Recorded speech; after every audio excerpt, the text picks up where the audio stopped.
He wrote to his brother, "The money makes her tolerable. Once the treasury is full, I'll send her back to the mud she came from." So, I didn't cry. I simply took my money back. 2 months later, my arrogant husband froze to death in the mud, while I bought his entire kingdom. Here is how I did it. Welcome to Luna's Secret Library. On this channel, you can enjoy all sorts of romantic love stories. If you like my stories, please subscribe to my channel for more wonderful tales. The frost on the windows of Blackwood Castle looked like jagged teeth. Eleanor pulled her fur shawl tighter around her narrow shoulders. At 22, she was the most beautiful bloom in a garden of ice. Her skin was the color of fresh cream, and her hair flowed like molten copper. She had spent 12 months turning this cold stone fortress into a home. Every tapestry on the walls was paid for with her father's merchant gold. Every roaring fire in the hearth was fueled by her family's timber trade. She had married Duke Caspian for love, or so she had convinced herself. He was a man of steel and shadows, silent and impossibly handsome. Eleanor thought his silence was strength, and his coldness was merely a shield. Tonight, she had prepared a feast to celebrate their first anniversary. The table was set with silver plates and vintage wine from the southern valleys. But Caspian was late, as he always was when the council met. Eleanor wandered into his private study to find a ribbon for his gift. The scent of old parchment and expensive tobacco filled the air. A single sheet of vellum lay open on the mahogany desk, catching the candlelight. It was a letter addressed to his brother, Julian, who was stationed at the border. Eleanor knew she should turn away, but her name caught her eye in the center of the page. The handwriting was sharp and elegant, like a series of small daggers. "The border skirmishes are expensive, and the winter will be long," the letter began. "My men require new armor, and the granaries are nearly empty."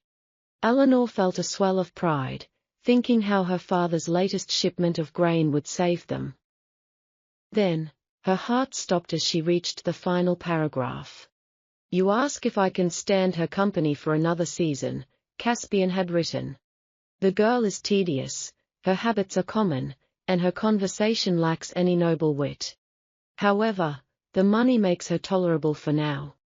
I will endure her bed and her presence as long as the gold continues to flow from her father's vaults. Once the duchy is secure and the treasury is full, I shall find a way to send her back to the mud she came from." The words blurred before Eleanor's eyes. She did not cry, the pain was too sharp for tears. She felt the warmth leave her body, replaced by a coldness that rivaled the winter outside. For a year, she had played the doting wife, pouring her wealth into his dying lands. She had fed his peasants when they were starving. She had bought the horses that his knights rode into battle. She had even paid for the very ring he had placed on her finger. To him, she was nothing more than a ledger entry. A necessary burden to be discarded once her value was extracted. She looked down at the gold band on her left hand. It felt like a shackle made of lies. Outside, the wind howled through the battlements like a dying beast. Eleanor walked to the window and looked out at the sprawling city below the castle. Her family's banners flew over the warehouses and the docks. The Duke owned the land, but Eleanor owned the blood that kept it moving. She thought of Caspian's arrogant face and the way he looked at her with feigned affection. He believed she was a fragile bird he had trapped in a cage of prestige. He forgot that her father had taught her how to balance books before she could walk. He forgot that in the world of trade, you never pay for a product that is defective. And Duke Caspian was a very, very defective husband. "Tolerable," she whispered to the empty room. The word tasted like ash on her tongue. She folded the letter exactly as she had found it. She walked back to the dining hall and blew out the candles one by one. The silver plates went cold, and the wine turned bitter in the glass. When Caspian finally returned, his boots clicking on the stone floor, she met him with a smile. It was a smile that didn't reach her eyes, though he was too arrogant to notice. "You're late, my lord," she said, her voice like velvet wrapped around a blade. "Council business, Eleanor," he replied, barely glancing at her as he reached for the wine. "It is of no consequence," she said softly. She watched him drink the wine her money had bought. She watched him wear the silk tunic her money had provided. "I have decided to take a short trip to my father's estate tomorrow," she announced. Caspian paused, his glass halfway to his lips. "Is that wise? The snows are coming. I need to discuss the winter funding for your cavalry," she lied smoothly. A flicker of greed appeared in his dark eyes. "Very well. Do not stay long. The castle is dull without you." Eleanor felt a surge of cold fury. He didn't mean the castle was dull, he meant the gold was out of his reach. "I won't be long at all," she promised. In her mind, she was already counting the coins in the central vault. She was already drafting the orders to her father's commanders. By the time the first blizzard hit, Caspian would find out exactly how tolerable she was. He would find out what happens when the money stops flowing. He would find out that a duke without gold is just a man in a very expensive, very cold ruin. Eleanor turned her back on him and walked toward her chambers. The hunt had begun, and for the first time in her life, she was the predator. The morning air bit into Eleanor's cheeks like frozen needles as her carriage rattled over the wooden drawbridge. She did not look back at the towering iron gates of Blackwood Castle. Beside her sat 3 heavy, iron-bound chests, supposedly containing merchant ledgers for the winter audits. In truth, they were completely empty, waiting to be filled with the gold she was taking back. Her destination was the Guildhall in the lower city, a massive fortress of commerce built by her father's sweat and cunning. Caspian despised the lower city, frequently calling it a pit of commoners, dirt, and filthy coin. He did not realize that this pit of filthy coin was the only thing keeping his crumbling, ancient walls standing. The carriage halted before a massive oak door guarded by fierce men wearing the crimson crest of her merchant family. Silas, her father's oldest and most trusted steward, stood waiting patiently on the icy stone steps. His sharp grey eyes immediately took in her pale, determined face, and the noticeable absence of the Duke's royal guards. "My Lady Eleanor," Silas greeted her with a deep bow, sensing instantly that something was terribly wrong. "There is no time for pleasantries, Silas," she said, stepping swiftly past him into the warmth of the counting-house. She walked straight to the massive central table where the sprawling maps of regional trade routes were spread out. "I need you to freeze every single account associated with the Duchy of Blackwood immediately." Silas did not blink, though the sudden command was akin to dropping a mountain into the sea. "And the winter grain shipments destined for the castle?" he asked, his quill already hovering over a blank parchment. "Reroute them to the southern markets, and do not leave a single bushel of wheat for the Duke's granaries." "What about the ironmongers providing the new plate armor for his cavalry?" Silas questioned, writing rapidly. "Cancel the contracts and tell the master smiths that the Duke's credit is no longer guaranteed by my family." Eleanor stripped off her heavy velvet gloves, revealing hands that were trembling not from cold, but from pure adrenaline. "He wrote to his brother that my money makes me tolerable, Silas. Let us see exactly how tolerable he finds the freezing winter when he has nothing but his aristocratic pride to keep him warm." Silas looked up, a grim, approving smile finally breaking through his strict professional demeanor. "We will begin emptying the regional vault immediately, my lady. Load the gold onto the river barges before the winter ice sets in completely. By tomorrow morning, there will not be a single copper penny left for him to claim in this city."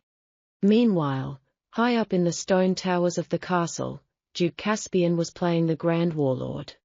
He stood in his war room, surrounded by dusty maps and seasoned commanders, sipping hot spiced wine. A rugged, dangerous mercenary captain named Vargas stood across the table, tapping a calloused finger on a contract.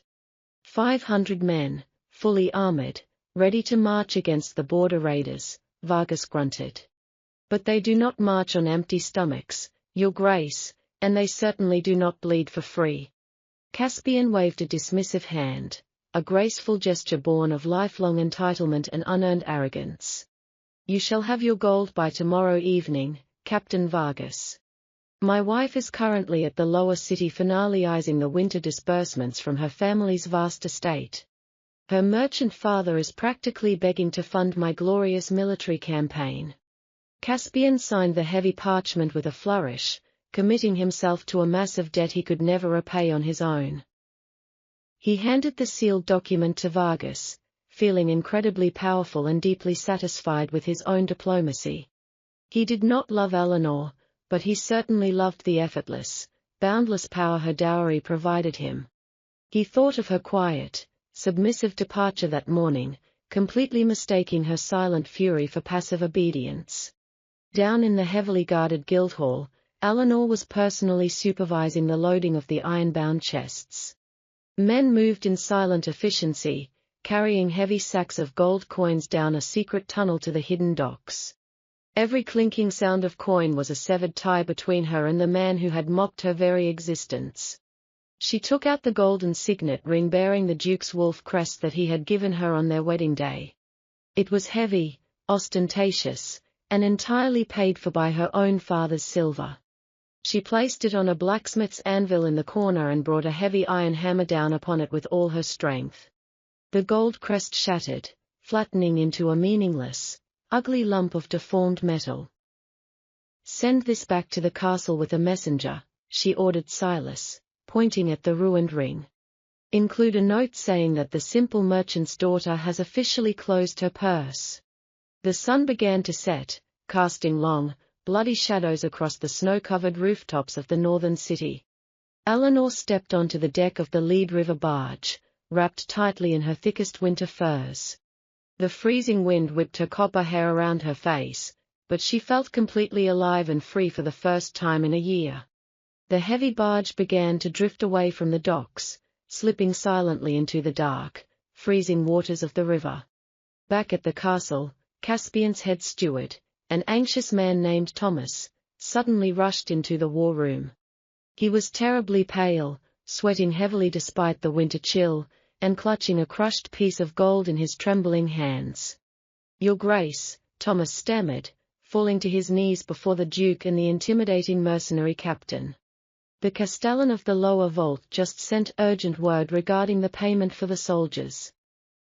Caspian frowned darkly, clearly irritated by the abrupt interruption to his grand military planning.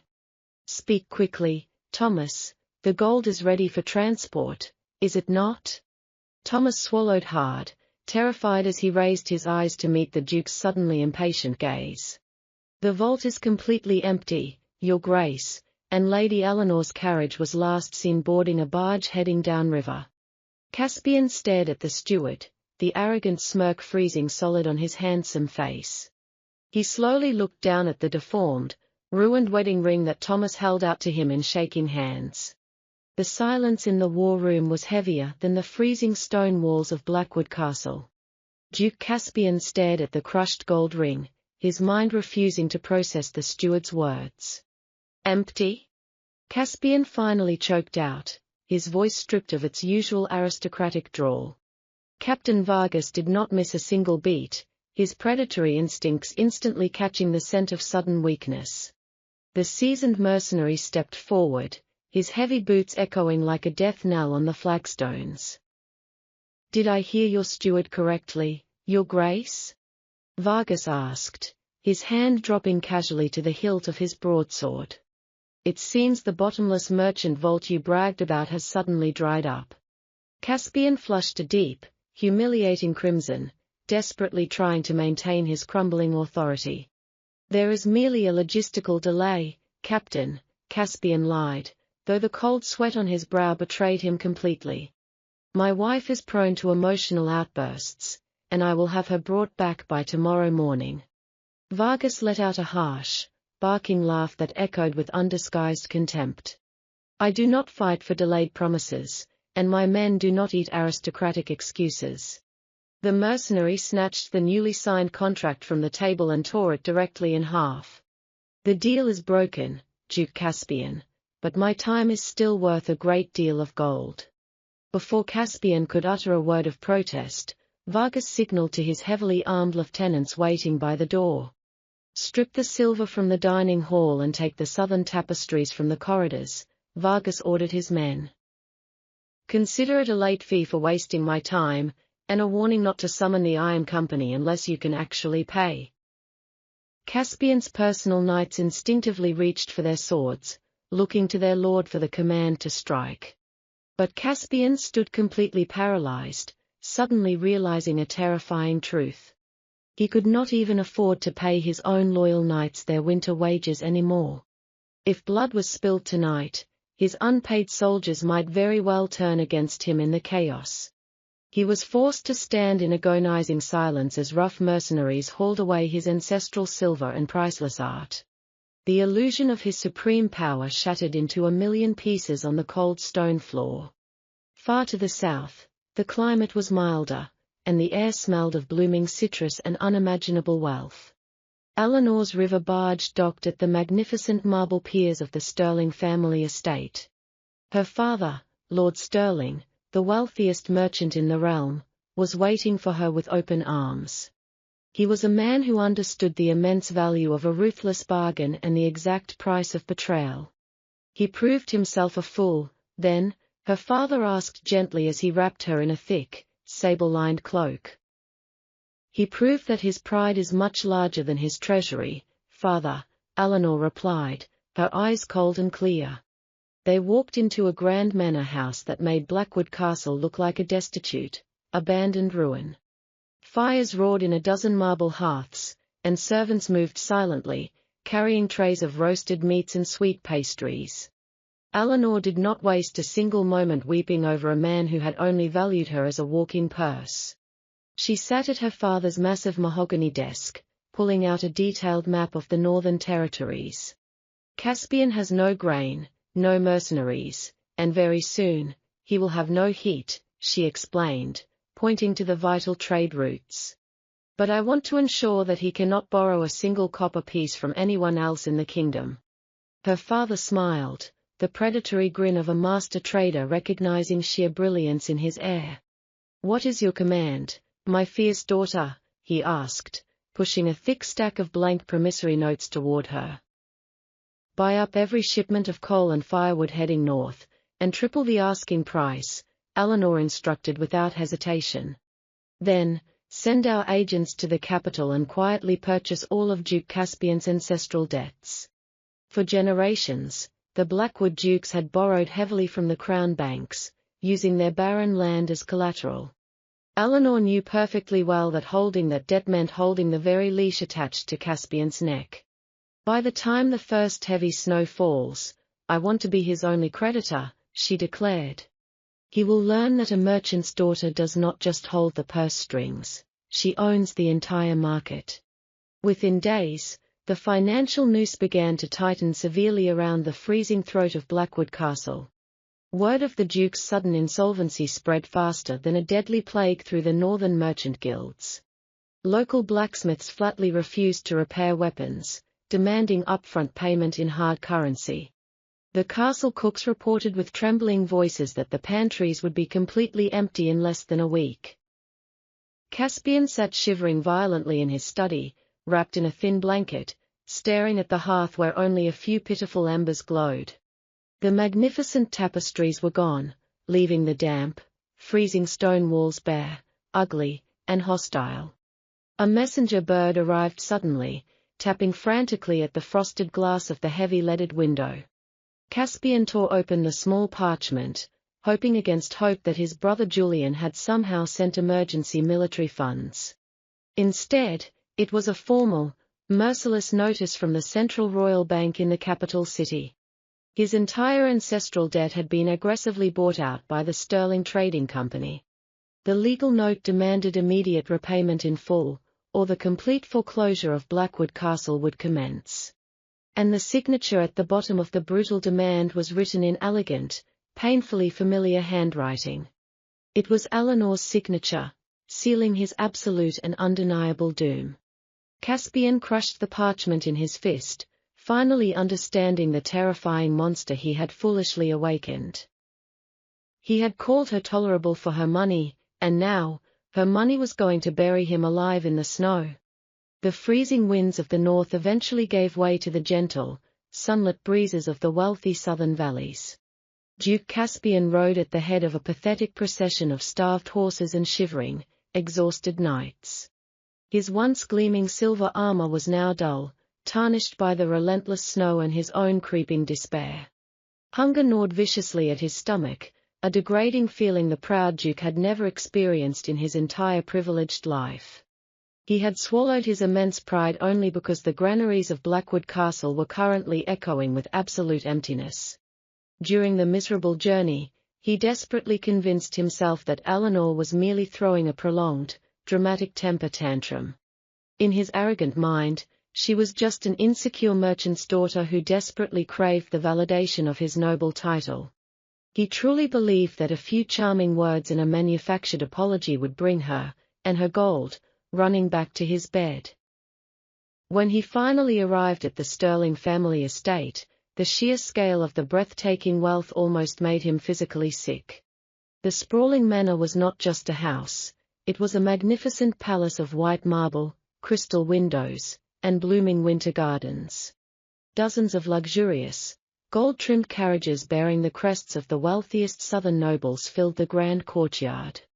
Eleanor was hosting a magnificent winter masquerade ball, completely ignoring the freezing suffering of her husband in the north. Caspian shoved past the heavily armed estate guards, his ingrained aristocratic entitlement blinding him to his actual vulnerability. He forcefully threw open the massive mahogany doors of the ballroom, bringing a gust of cold, bitter air into the stifling heat of the party. The sweet, elegant music of the renowned string quartet ground to a sudden, painful, and awkward halt. Hundreds of shocked eyes immediately turned to stare at the disheveled, hollow-cheeked man standing furiously in the doorway.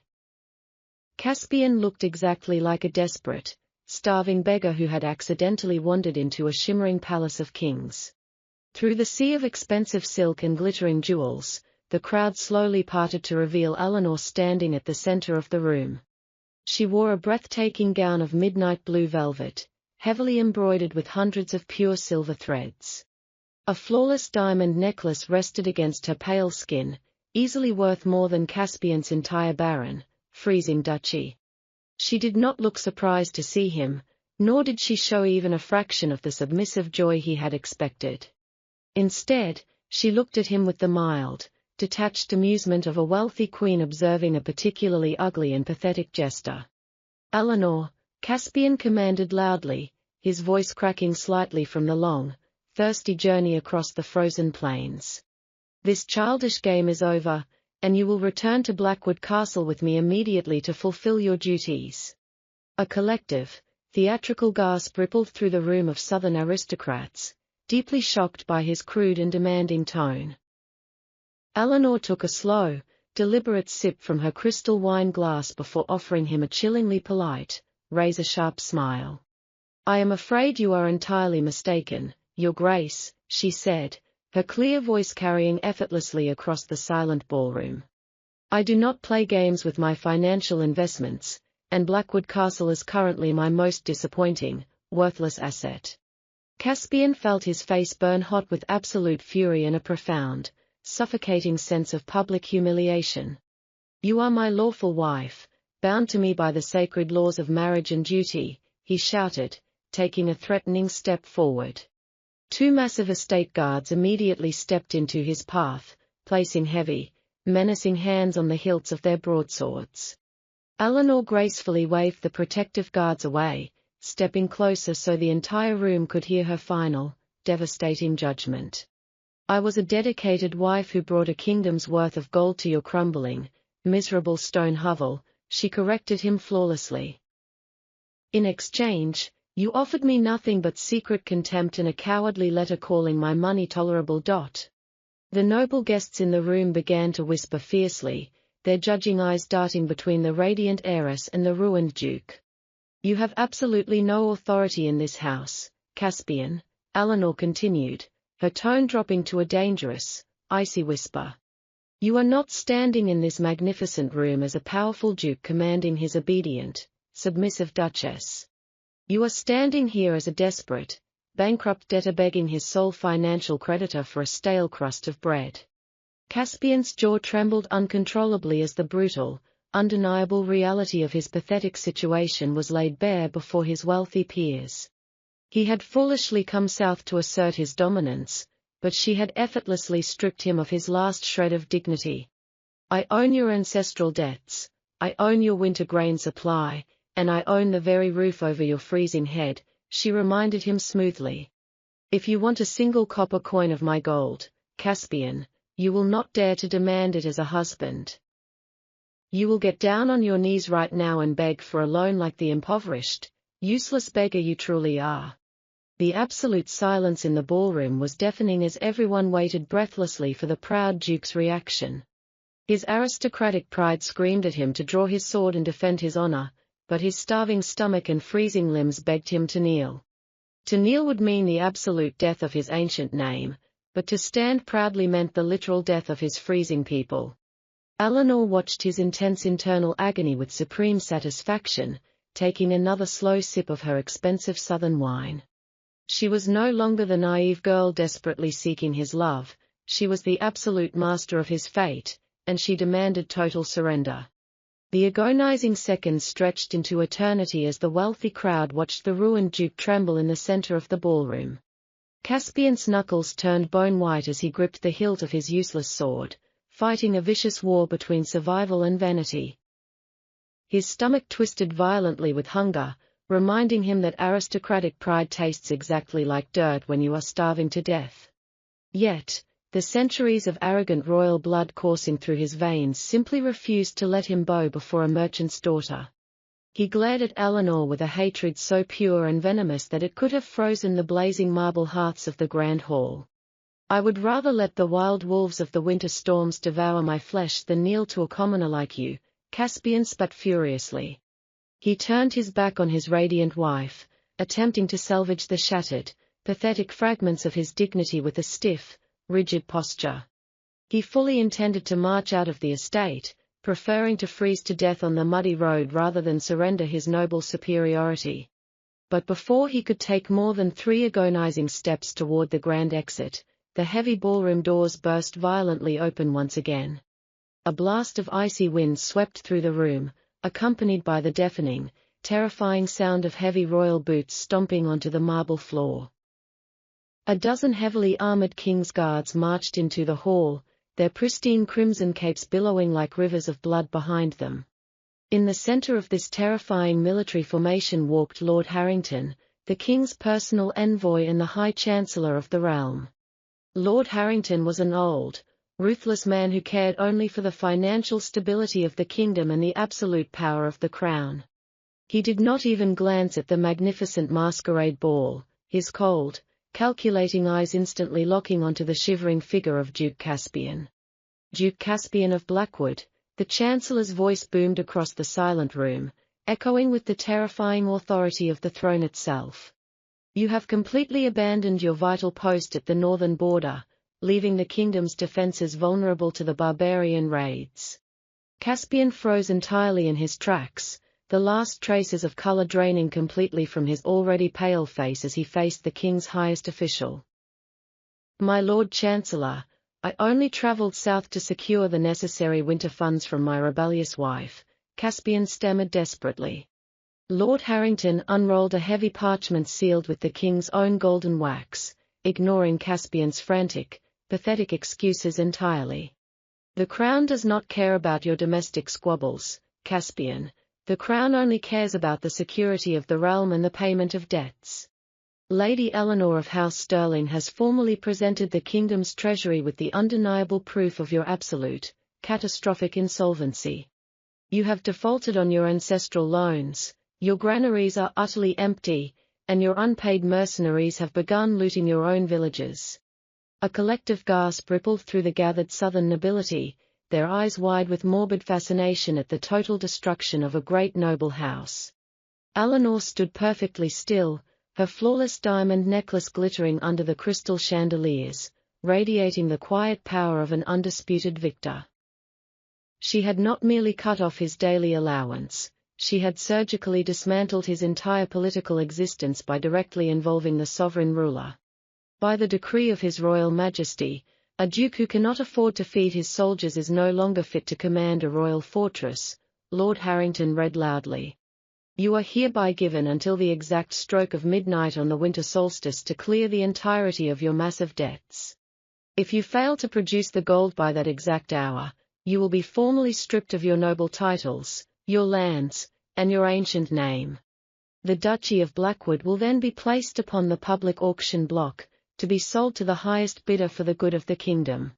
Caspian felt his knees buckle immediately, the sheer weight of the Chancellor's devastating words crashing down upon him like a collapsing stone tower. He was not just losing his comfortable, privileged lifestyle, he was about to become the man who permanently destroyed his family's 1,000-year legacy. He slowly turned his head to look at Eleanor, finally realizing the horrifying, inescapable magnitude of the trap she had flawlessly constructed around him. She met his terrified, broken gaze with eyes that were as deep and unforgiving as the frozen northern seas he had foolishly left behind. And I suppose you intend to bid on my ancestral home? Caspian whispered, his voice trembling violently with a mixture of raw fear and disbelief. Eleanor smiled, a terrifyingly beautiful expression that promised nothing but absolute, relentless destruction for the man who had wronged her. Bid on it, she replied, her voice as smooth as expensive silk and as cold as glacial ice. My dear, foolish husband, I have already placed the winning deposit directly into the king's personal treasury.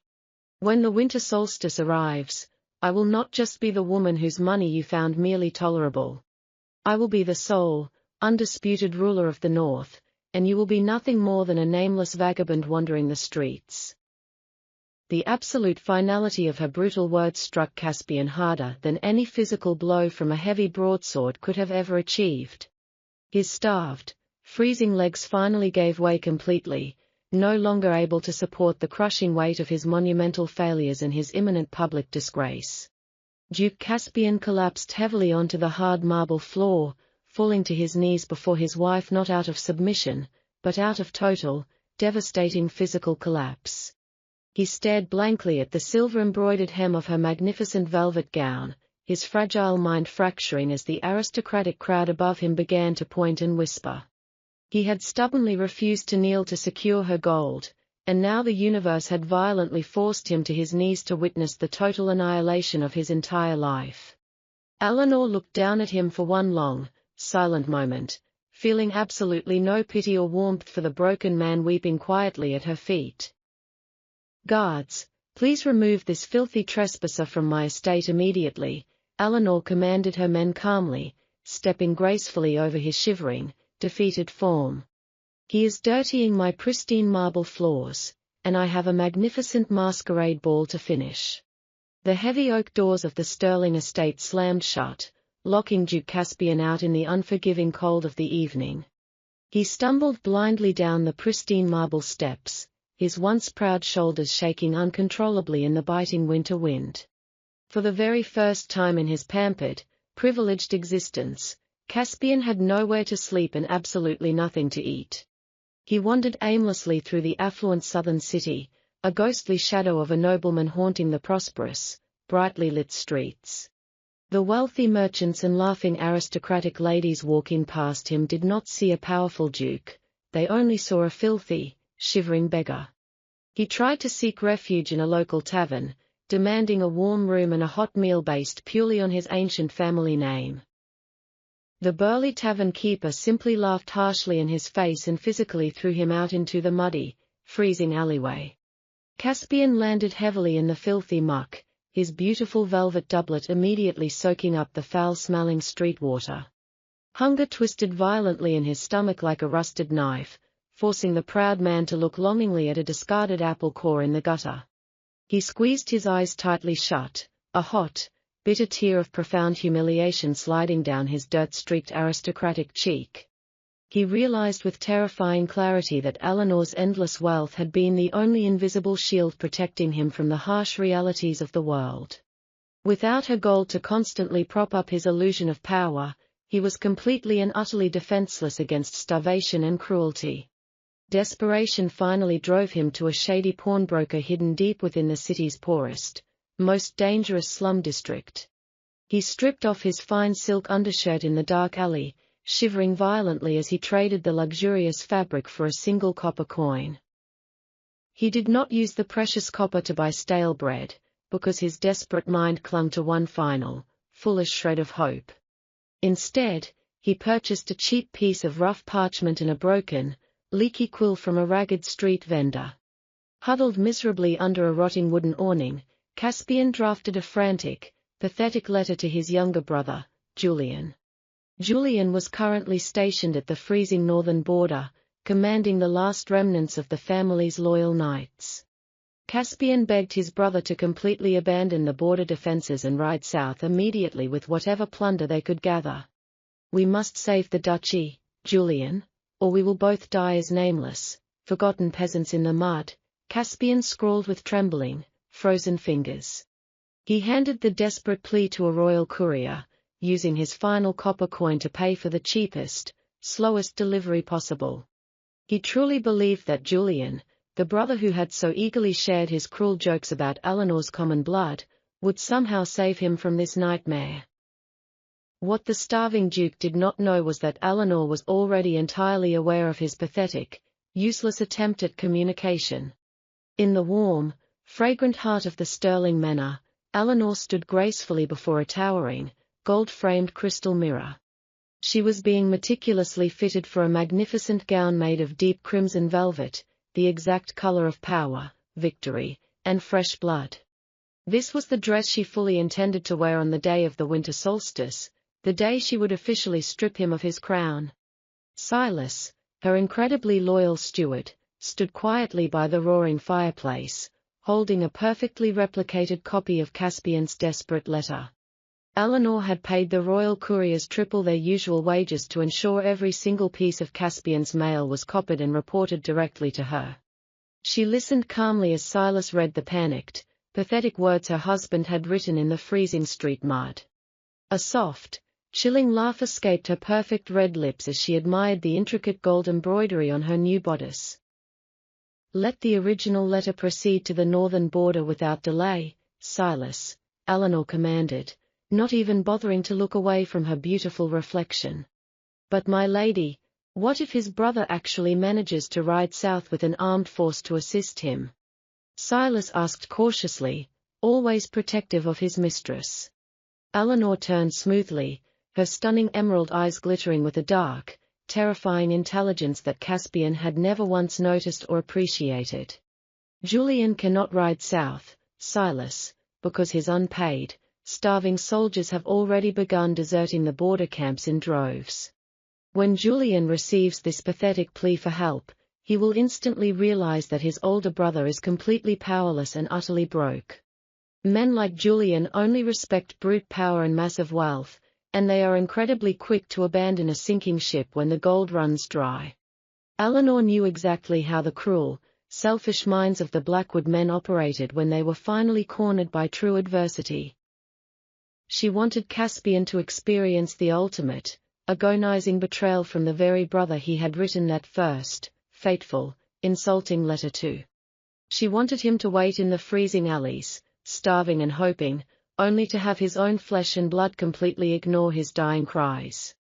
Only then would Caspian truly understand the devastating emptiness of the aristocratic loyalty he had valued over her devoted, financial love. Meanwhile, far away in the frozen wastes of the northern border, Julian was currently hiding like a coward inside his freezing command tent. The younger Blackwood brother was listening in pure terror to the sounds of his own starving men violently fighting over scraps of horse meat. Julian was completely out of gold, out of food, and completely out of the arrogant courage he normally displayed in safe, warm taverns. When Caspian's pathetic letter finally arrived days later, Julian did not summon his men to ride bravely to the rescue of his beloved brother. Instead, he read the desperate words, cursed his older brother's monumental stupidity for losing the merchant girl's fortune, and threw the parchment into his dying fire. Julian then quietly packed his own meager belongings and fled into the snowy night, completely abandoning his post, his brother, and his family name forever. The Blackwood bloodline was not strong or noble, it was profoundly cowardly, and Eleanor had brilliantly exposed its rot to the entire kingdom. Back in the southern city, the countdown to the winter solstice continued relentlessly, ticking away the final, pathetic hours of Caspian's wretched existence. He counted the miserable days by the number of times he was violently kicked awake by city guards and the number of meals he dug from the trash. Outside the estate walls, the first heavy snows of the southern winter finally began to fall from the darkening, unforgiving sky. Caspian huddled miserably in a dark doorway, wrapping his arms around his freezing chest as the snow rapidly covered his ruined, filthy boots. Each snowflake that fell felt like a heavy iron coin piling up on the scale of his impending, inescapable doom. Eleanor stood quietly by her warm bedroom window, watching the exact same snow blanket the world in a pristine layer of cold, indifferent white. She gracefully raised a crystal glass of sweet red wine, offering a silent, deeply mocking toast to the freezing darkness outside her impenetrable walls. "Happy anniversary, my dear Duke," she whispered softly to the icy glass, savoring the exquisite, intoxicating taste of absolute vengeance. The winter solstice arrived with a sky as pale and hard as a frozen silver coin. Inside the magnificent Sterling estate, the grand ballroom had been permanently transformed into a royal court of law. Huge velvet banners bearing the king's fierce golden crest hung proudly beside the wealthy merchant scales of House Sterling. Dozens of the most powerful and influential southern nobles gathered early, their eyes burning with morbid curiosity and eager anticipation. They had all come to witness the absolutely unprecedented public auction of a proud, thousand-year-old noble bloodline. At the exact, echoing stroke of noon, the heavy oak doors opened slowly to reveal Eleanor. She looked utterly breathtaking, radiating an intense, terrifying power that had absolutely nothing to do with inherited titles. She wore the magnificent gown of deep crimson velvet, heavily embroidered with thick, shining strands of pure gold. A delicate but blindingly brilliant diamond tiara rested perfectly upon her fiery copper hair, making her look exactly like a conquering queen. Every single wealthy aristocrat in the massive room respectfully bowed their heads as she walked slowly toward the front row. Moments later, the heavy side doors were violently shoved open by the king's heavily armored royal guards. Between them, they dragged the broken, filthy, and completely starving remains of the man once known as Duke Caspian. He had been found half dead in a frozen alleyway, desperately clutching his empty stomach in the morning snow. The ruthless guards threw him roughly onto the highly polished marble floor in the very center of the grand room. Caspian gasped painfully for air, his ragged, dirt-caked clothes leaving a disgusting, muddy stain on the pristine floor. He forced his heavy, sunken eyes open, instantly blinded by the glittering jewels and absolute wealth surrounding him. And then he finally saw her, standing tall and glorious in a crimson dress that looked exactly like a victorious battle flag. Lord Harrington, the High Chancellor of the realm, stepped forward onto the raised mahogany podium with a heavy wooden gavel. The entire ballroom immediately fell into a terrifying, breathless silence as the official royal decree was unrolled. By the absolute, unquestionable authority of His Royal Majesty, the deadline for the Blackwood debt has officially passed. Caspian, the man formerly known as the Duke of Blackwood, has failed completely to satisfy his financial obligations to the crown. His knights have deserted, his lands are completely undefended, and his ancestral vaults are entirely empty. Caspian let out a pathetic, animal-like whimpering sound, trying weakly to cover his face from the burning, judgmental stares of his peers. Therefore, the crown hereby strips this man of all noble titles, all land rights, and all aristocratic privileges forever. He is no longer a duke, he is no longer a lord, and he no longer holds any legal claim whatsoever to the north. The Chancellor brought the heavy wooden gavel down with a deafening crack that echoed through the room like a cannon shot. That single, violently sharp sound officially ended 1,000 years of Blackwood history in the blink of an eye. The Duchy of Blackwood is now placed upon the open public market to immediately recover the massive debts owed to House Stirling.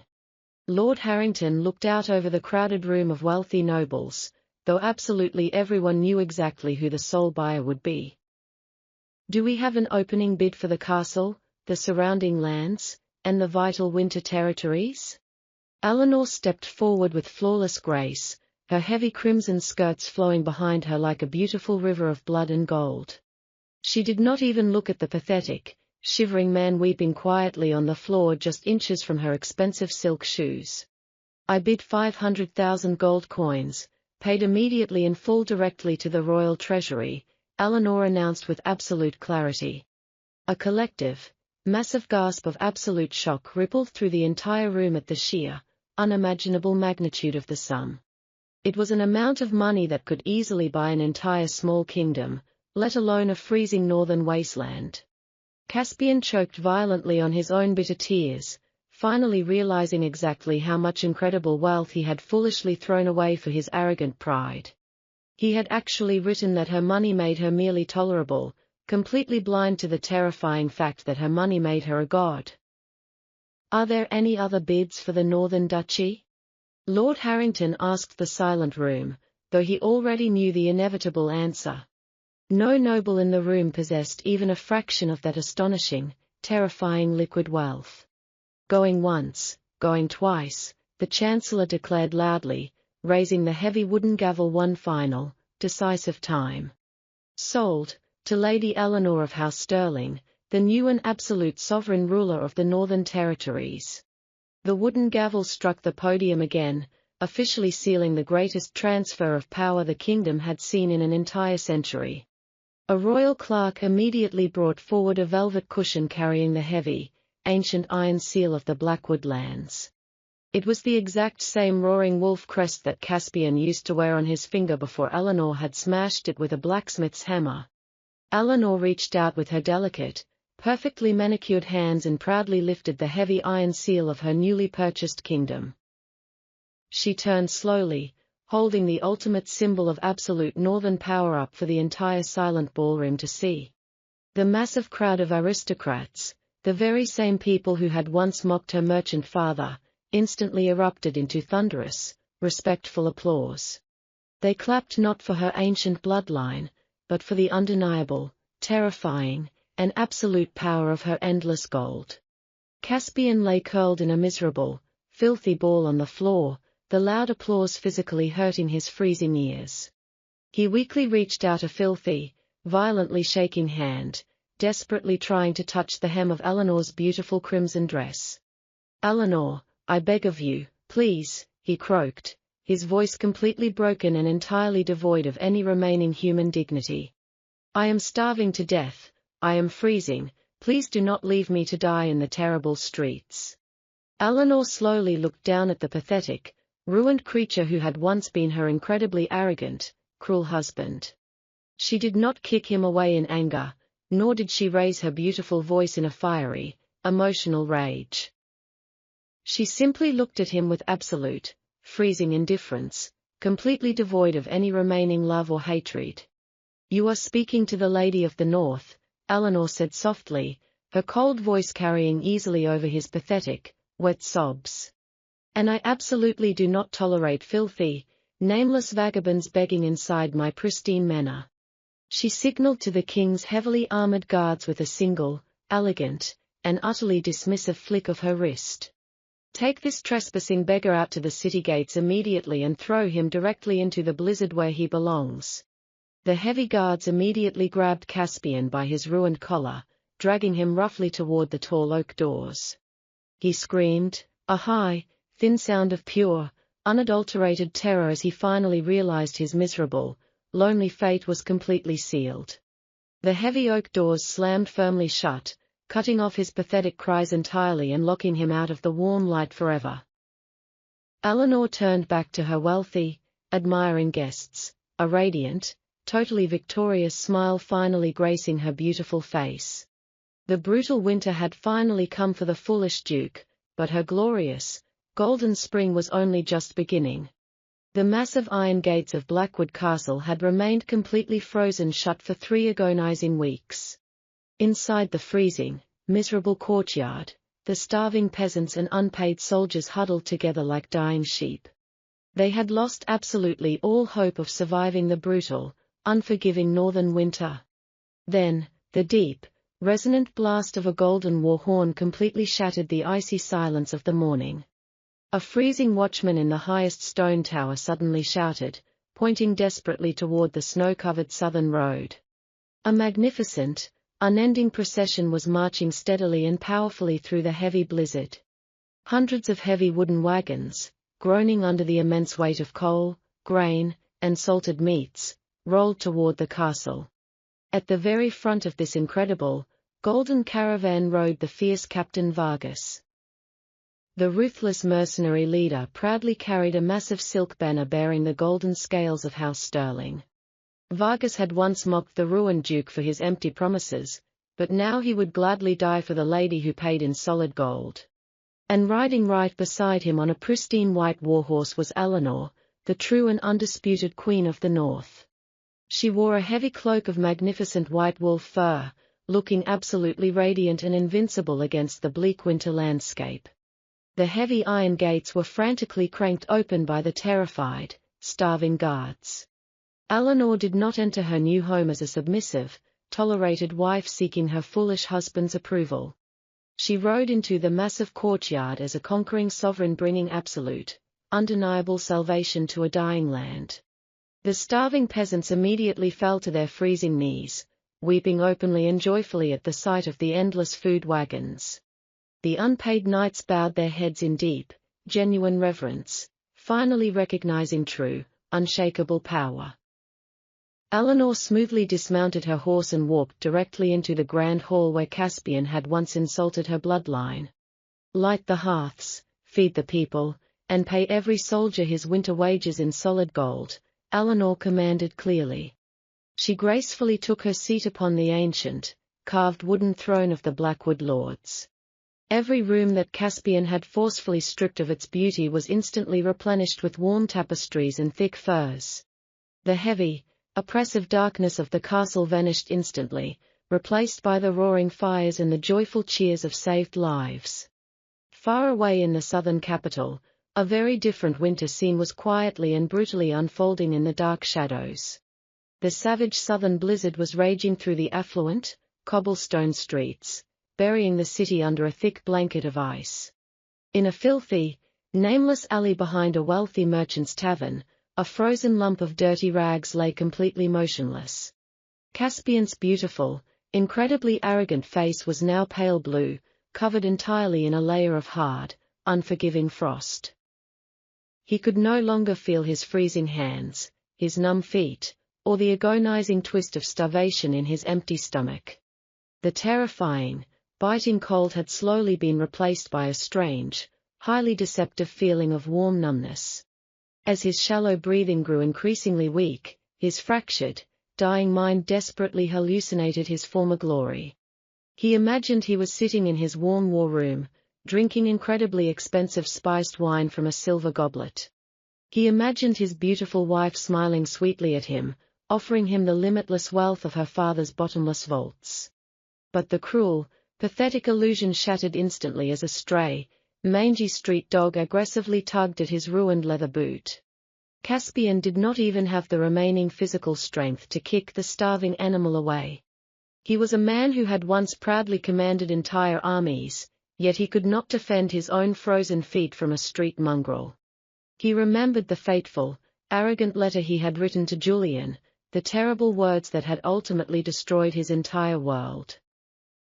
He had actually thought he was the powerful master of a fragile, annoying little bird trapped in a golden cage.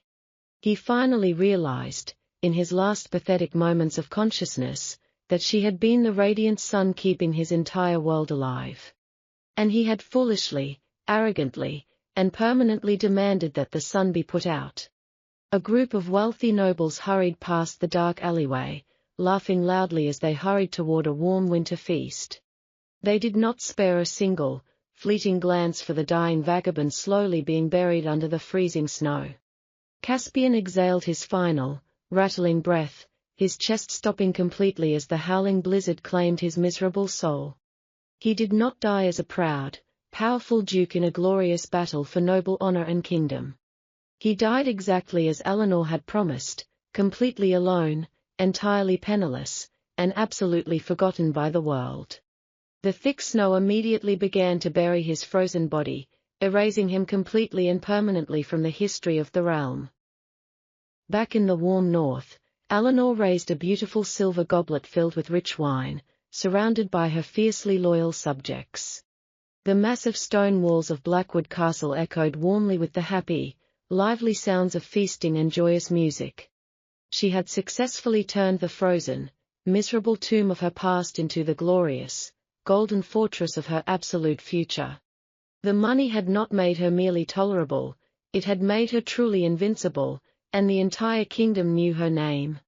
5 years had passed slowly since the brutal winter that completely broke the ancient, incredibly arrogant lineage of the Blackwood Dukes. The vast northern territories were no longer a freezing, starving wasteland of endless suffering and deeply neglected, ruined stone fortresses. Under the brilliant, ruthless, and highly efficient daily rule of Lady Eleanor, the entire duchy had miraculously transformed into a magnificent utopia of immense wealth.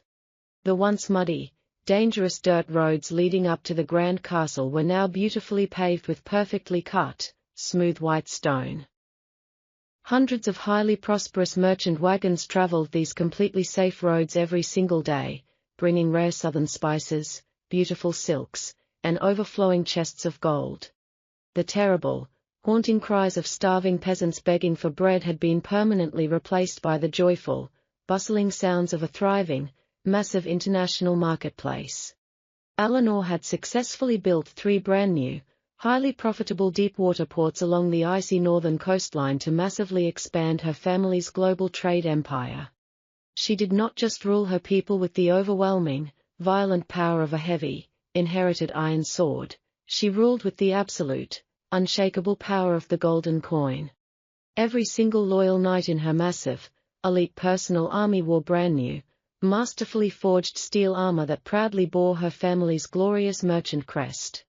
The fierce, intimidating wolf of the ruined Caspian bloodline had been entirely chipped away from every single stone wall, archway, and iron gate in the massive city.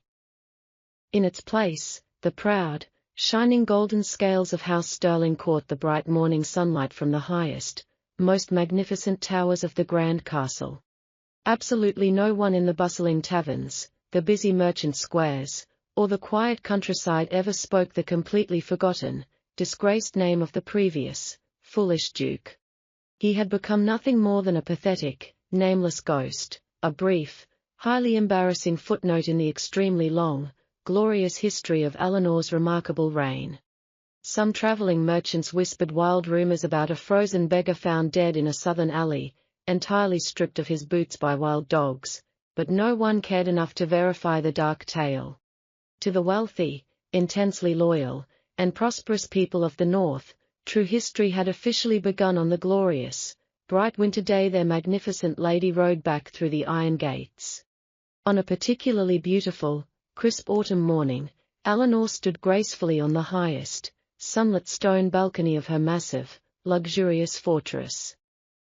She was exactly 27 years old now, her breathtaking beauty only incredibly magnified by her supreme confidence, unmatched intelligence, and absolute, undeniable independence. She wore a highly practical yet stunning riding habit made of deep emerald green velvet, perfectly tailored by the finest southern seamstresses to allow her to move with total freedom. A massive, beautifully crafted square ruby ring rested heavily on her right hand, a brilliant, shining symbol of her own hard-earned authority and endless personal wealth. She did absolutely not wear a delicate, submissive gold wedding band, for she had absolutely no desire whatsoever to ever share her magnificent, hard-won throne with another man. Kings from neighboring realms, incredibly wealthy southern lords, and highly powerful foreign princes constantly sent endless trains of royal emissaries carrying lavish, expensive marriage proposals. They all desperately wanted to claim the fabulously wealthy Queen of the North, hoping to quietly absorb her endless riches into their own heavily depleted royal treasuries through a convenient marriage. Eleanor politely and completely effortlessly rejected every single one of them, immediately sending them back to their highly disappointed masters with expensive parting gifts and a firm, undeniable refusal. She had learned the absolute, terrifying truth about entitled aristocratic men in her painful youth, and she would never, ever allow herself to be locked inside a cage of their false promises again. Silas, her incredibly loyal, aging, and brilliant head steward, stepped very quietly onto the sunny balcony, holding a thick, heavy leather-bound ledger filled entirely with excellent financial news. "My magnificent lady, the autumn grain harvest has massively exceeded even our most optimistic, highly ambitious projections for the third consecutive year in a row," Silas reported with a warm, genuine smile.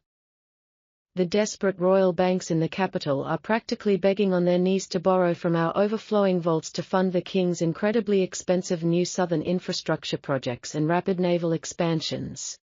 Eleanor leaned elegantly against the perfectly smooth stone railing, gazing proudly down at the incredibly thriving, deeply happy city she had personally rebuilt from the dark, freezing ashes of noble neglect.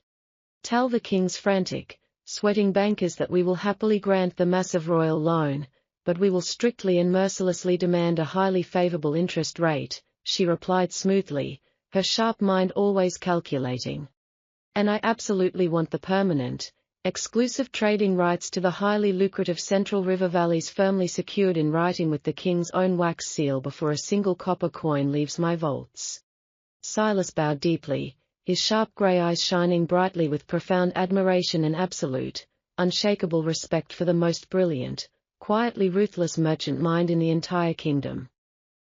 "It shall be done exactly as you perfectly command, Lady Eleanor. You always manage to secure the absolute best possible bargain for your devoted people and your ever-expanding grand estate." Eleanor turned her beautiful face directly toward the gentle autumn wind, allowing the incredibly cool breeze to play softly with her vibrant, freely flowing copper hair. She remembered a dark time, what felt like an entire lifetime ago, when she had desperately, foolishly cried over a cruel scrap of parchment left carelessly on a dark, mahogany desk. She remembered the profound, absolutely crushing agony of finally realizing that her entire marriage was a hollow, calculating lie built entirely on the deep foundation of her father's immense wealth. But that fragile, desperate, incredibly naive girl was completely dead now, buried forever beneath the magnificent, towering golden empire she had forged entirely with her own two capable hands. Caspian had foolishly and arrogantly believed that a woman's true worth was solely determined by her ancient noble bloodline and her quiet, highly submissive obedience to her entitled husband. He had ignorantly assumed that her vast, unimaginable wealth was merely a highly convenient tool to make her common, merchant-class existence slightly more tolerable to his highly refined, delicate noble tastes. He had died a freezing, starving beggar in the filthy, frozen mud because he could absolutely not understand that money does not merely buy expensive white bread, warm roaring fires, and fine silk clothing. Money, when fiercely and intelligently wielded by a truly brilliant and utterly fearless woman, buys the absolute most terrifying, completely invincible armor in the entire civilized world. It buys absolute, unshakable, and completely untouchable freedom from the cruel, highly suffocating judgments of arrogant, foolish men who blindly believe they own the earth and everyone walking upon it. Eleanor took a deep, profoundly satisfying breath of the wonderfully crisp northern air, feeling the immense, rapidly pulsing life of the magnificent city vibrating powerfully through the ancient stone beneath her delicate boots. She looked out at the massive golden merchant ships sailing smoothly into her bustling, incredibly busy harbor, bringing unimaginable wealth from the farthest corners of the known world directly to her doorstep. She watched her incredibly well-fed, highly joyful citizens trading safely and prosperously in the beautiful city squares, completely and permanently free from the terrifying shadows of starvation and cruel aristocratic neglect. She absolutely did not need anyone in the entire world to merely tolerate her ever again. She was completely, magnificently, and eternally free to conquer the massive world entirely on her own terms. The bright, glorious sun continued to rise much higher into the endless blue northern sky, casting a brilliant, fiercely protective golden light over Eleanor's magnificent, completely unconquerable kingdom. Her incredible legacy would not be written in the fragile, easily broken vows of an arranged noble marriage, but deeply carved in the enduring, heavy gold that she commanded with absolutely unmatched grace. She was Eleanor Sterling, the absolute, undisputed ruler of her own magnificent destiny, and her incredible story of wealthy vengeance would be whispered in deep awe by powerful merchants and nervous kings for countless centuries to come.